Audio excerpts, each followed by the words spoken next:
And so, and to also be willing to learn from someone that you don't like, right? That's difficult, right? To know that, man, I don't like this person, and I got to learn from them. Or really, yeah, you can learn something from everybody, right? And so that's the attitude that you need to have.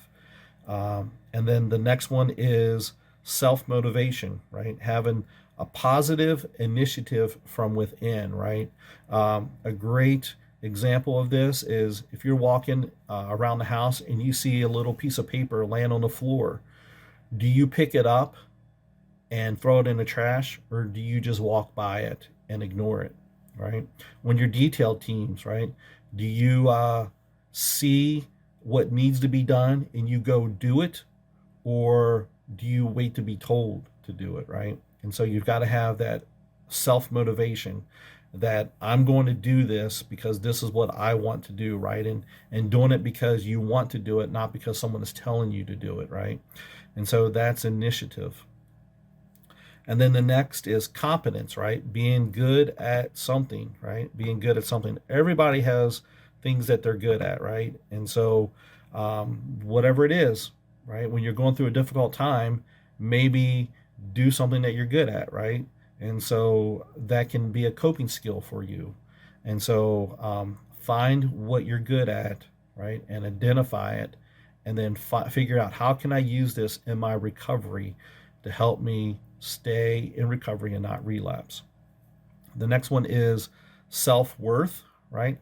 Having self confidence and believing in yourself, right? You've got to believe in yourself and to say, hey, you know what? I can do this and I believe in myself, right? And this can be difficult, right? If you've had people telling you otherwise your whole life, right? You've got to learn how to have self worth and to believe in yourself. All right. The next one is spirituality, having a personal faith in something greater, right?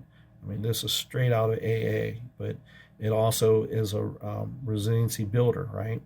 Of like, hey, you know what, going through a difficult time, and you go and you pray, and that gives you a little bit of personal strength inside of you, and maybe it gives you what you need, a little bit of resolve to get through that moment or to get through that hour, right?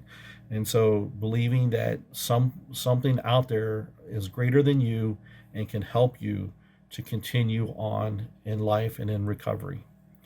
And then the next one is perseverance, not giving up no matter what, right? So there's a difference between perseverance and resiliency. Perseverance is just simply the ability to push through a storm, right? Resiliency says you basically have the ability to push through a storm, but you do it with a mental strength, right? A mental strength. And so that's kind of the difference. Like a person with resilience, a person with perseverance will make it through the storm, but they'll be kicking and screaming the entire way, right? Whereas someone with resiliency will stay calm, cool, and collected and push through the storm, right? And so, but in order to have resiliency, you have to also have perseverance, right? Because that is what enables you to push through, right? And not give up no matter what. And then the last one is creativity, expressing yourself through artistic pursuits, right? The great example that I like to use from this, right, is there was a client of mine 5 years ago, big prison mentality guy, spent a lot of time in prison, uh, caused a lot of problems, was constantly on contracts, wanted to start a gang in the house. And one of the things that he liked to do, though, whenever he had a quiet moment, was he would go outside, walk around, pick up some flat rocks. He would pick up pine needles and pine cones and little branches and grass and flowers and things like that. And he would come back and he would create these little nature scenes. He would glue them onto these flat rocks. And so here was this big prison dude, right? And here he is, like working on arts and crafts, right?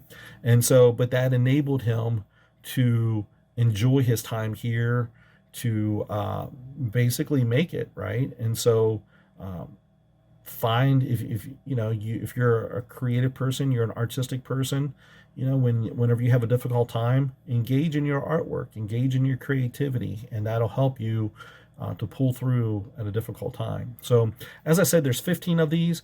You don't need to have all 15 of them, but find maybe like two or three that are your strengths, and then focus on those and figure out, ask yourself, how can I use these in my recovery? How can I use these to strengthen myself? How can I use these to live a life of resiliency, right? And so that's the goal. And by following these principles that I've taught you today, you'll be able to live your life uh, and you'll be able to build resiliency into your life and into your recovery, right? And so that's all I have for today. Thanks a lot, guys.